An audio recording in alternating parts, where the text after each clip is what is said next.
So for me, making it in life is a personal decision.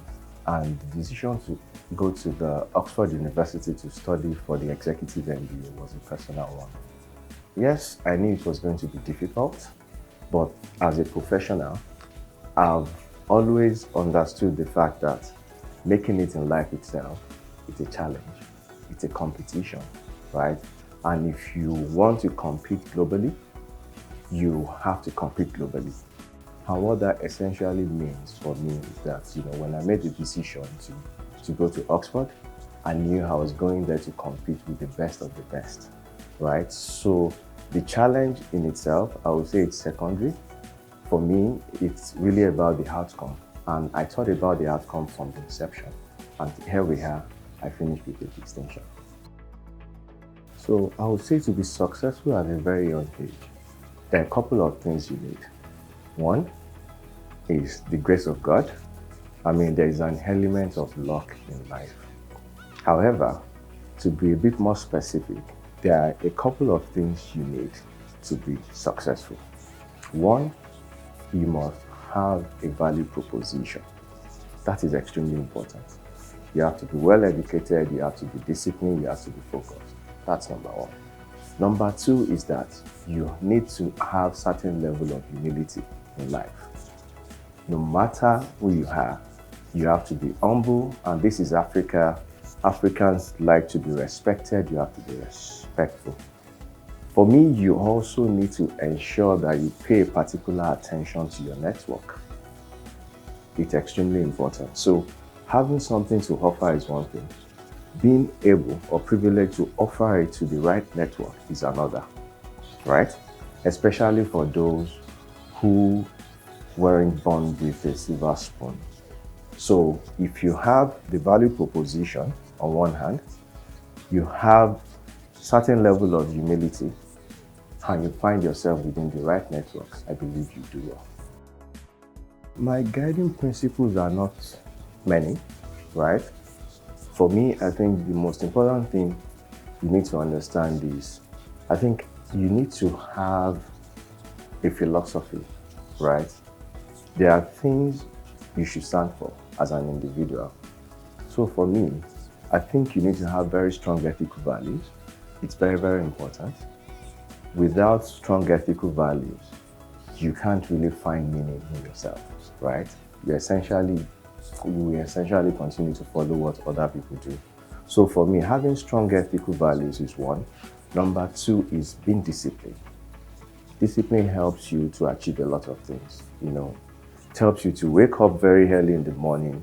It helps you to articulate your plans, and it helps you to execute in a clinical manner. So for me, strong ethical values, discipline, and being goal-oriented as well are things that should serve you as an individual. Yeah. So in terms of what you need to get into Oxford University, number one is it's Oxford, so you have to distinguish yourself academically, right? So you need a very strong academic credential, right, to get into Oxford. I think that's extremely important. Secondly, given that I went through the executive MBA program, I think a compelling track record in terms of what you've done in your industry, your experience, I think that's also very important. You need to show a very strong and impressive track record as a professional. And more importantly, you need to be able to explain why you want to come to Oxford. That is very important, especially for those coming from Africa or other emerging markets. So one is academics. You have to demonstrate the fact that you can cope with the rigor of studying at the University of Oxford. Secondly is, impressive track record in terms of your experience. And last but not the least, for me, like I mentioned, you need to be able to tell a compelling story. You need to have a why. Why Oxford? Why do you want to do this, especially if you're coming from Africa? Yeah. Wow. So a bit of my background. So I was born in Ibadan. I was born in the year 1984, November 14th to be precise. Growing up, I would say it was a bittersweet experience. I'm the only child between my mom and my dad. They never got married, right? And that in itself was a challenge. And in a sense, was also a key driver of who I am today. Because, when when you are born into that sort of situation, you either decide to win or you decide to lose at the end of the day. So I guess I chose to win, right? So my formative years, I lived with my grandparents in Ibadan, Oyo State, and I would say that growing up, I mean, I missed the fact that I didn't have a proper family upbringing, right? And most of what I achieved, I essentially had to seek out how to live life myself. My grandparents were old. Imagine living with old people, right? They will do what they can, but you have to seek out how to live life on your own terms, right? So for me, I think the philosophy of living life this always constantly asking yourself, why? Why do I want to do this? What do I want to become? Right? So fast forward, I grew up in Ibadan. Then at some point I moved to Lagos. I moved to Lagos here. And just a bit of my educational background, right? So in Ibadan, I started at a school called Comfort International School, right, for my primary education. From there, I did 3 years of my secondary education at St. Patrick's Grammar School. From there, I came to Lagos, did 3 years at Government College, K2 Epe. After I finished my secondary school education, I was at the Yaba College of Technology, studied accountancy there for 2 years, and proceeded to the University of Lagos to study actuarial science. I was there for 4 years, and from then, I left school. Eventually, we joined KPMG, all the way to where we are today. There is a book on managing oneself. It's a collection of these Harvard articles, right? But managing oneself, I think it's a very interesting book. I think that's one book that I will always want to read over and over again. And for me, one thing I've mentioned here in the course of this session is the fact that I'm always looking for that why and how. So I read books about people's biography, right? I've read books about, all sorts of leaders, especially those who have made it, in the business world. And I've read a lot of books about my continent and about my country. I read books that are important to me from the perspective of who I want to become in the context of the Nigerian story. Right. I mean, in the context of energy transition, I think Africa still presents enormous opportunities from my perspective, right?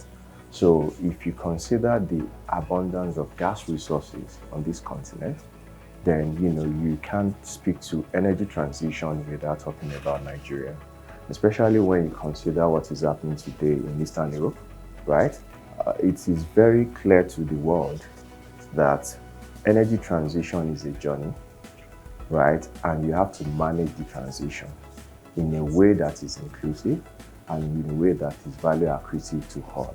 So what does Africa has to offer in this energy transition journey?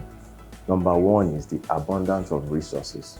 One is gas, that we have the largest deposit of here in Nigeria.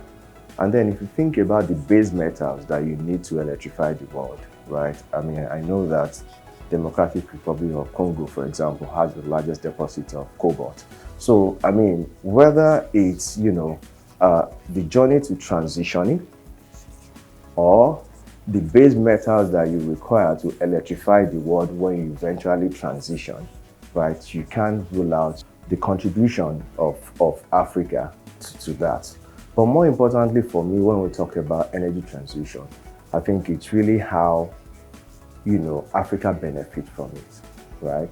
If you think about the fossil fuel industry, the Industrial Revolution and all that, Africa hasn't really benefited. Everyone has positioned Africa as a place where you essentially go there to extract resources for the development of the first world countries, right? But this is going to be different.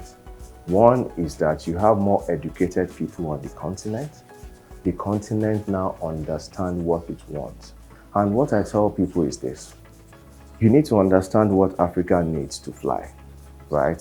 For any economy whatsoever, you need smart kids, which you get via education, right? And you need supercomputers on the other hand, and you need to be able to combine the resources, which is the supercomputers, with the capabilities that the smart kids have to offer. And we are gradually getting there. So we do have our challenges as a continent, but I believe that along this energy transition journey, I think it's going to be a different narrative for Africa. I think ESG is an important thing in the investment world, as we call it today, and most especially in the oil and gas industry. I mean, if you want to survive, if you want to compete in this sector, you have to be ESG conscious and you have to be engaged. So think about it this way. E stands for environment, right? So this is, for what we know today, is one of the dirtiest industries in the world. However, for you to position yourself for institutional capital as an oil and gas company, you have to do a lot to demonstrate the fact that you have what it takes to produce oil and gas in an environmentally conscious way, right? So all sorts of investment, we have to go into that. In terms of social, right? I think this is extremely important.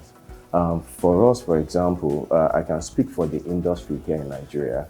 We do a lot for our communities, right? So, and for you to operate in a sustainable manner, you have to be socially engaged, and that's extremely important.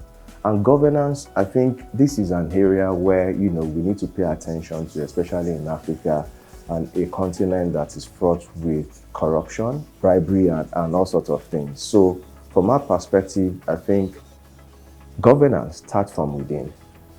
So as an organization, first of all, you need to ensure that, you are structured in the right way, right? From a governance standpoint. And secondly, for me, is that, beyond your organization, from a governance standpoint, you also need to define what you stand for, right? So it's a very tough business environment, but as an organization, to the extent that you position yourself well as a company that is ethically sound, right, and you stick to it, you should be able to do business in this environment. And for investors, really, to be honest, if you want to invest in Africa, you have to identify those companies that are ESG conscious and are also engaged.